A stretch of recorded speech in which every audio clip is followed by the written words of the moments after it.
Before I call on those who have decided to join the healing ministry team of Bayugong UMC, siya ay magpapatuto sa kalalasan ng healing ministry na ginawa ng gabi at sa kanyang pang-nakaraang gabi.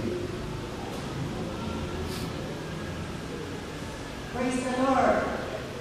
Nagpapasalamat po ako sa Panginoon sa pagkakaroon ng pinagkaroon sa akin. Na ang paglapit sa Panginoon, hindi naman po ito pangkailan ka. It took me 70 years na baguhin ko ang lahat. Akala ko okay na ako. Pero sa pag-attend ko nitong revival night at saka yung long prayer namin, lahat po, kahit na tinawag ni Pastor sa amin ng gabi, kung ano man ang kailangan ninyo na healing sa buhay ninyo, you have to totally open up yourself sa Panginoon. Awan ibati tayo, itulig tayo. Tatlo kasta, maawat tayo, iti total love, joy, and peace sa ating puso. Kaya kagabi, sabi ko, Pastor, salamat po. At alam ng mga kapatiran ko dito, ang sakit na dinaranas ko, sa tuhod ko, lahat-lahat. Through that, naramdaman ko ang pagtipo ng Panginoon sa akin. At ganoon din sa relasyon ko sa aking pamilya.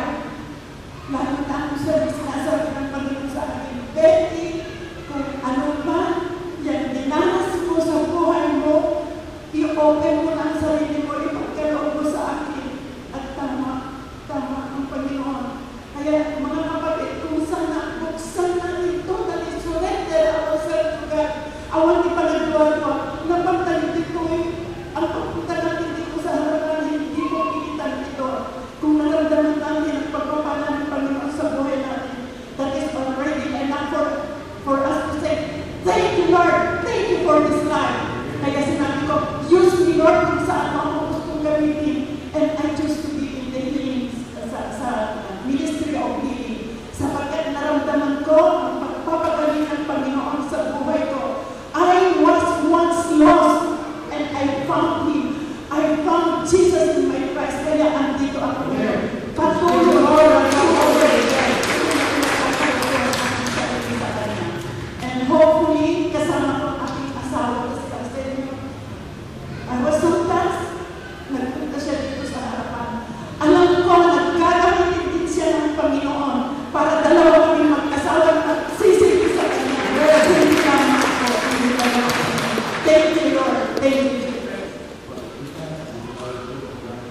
Alright.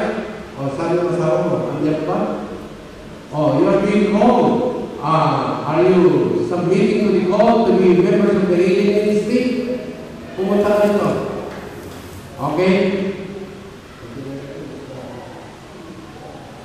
Okay, si Brother Arsenio, let's give the Lord another clap offering for this. Now we become the couple minister for healing. Alright? And now, brothers and sisters, this will be a new life, start of a new life at Bayugong UMC through the healing ministry team na pangunahan ng ating pastor.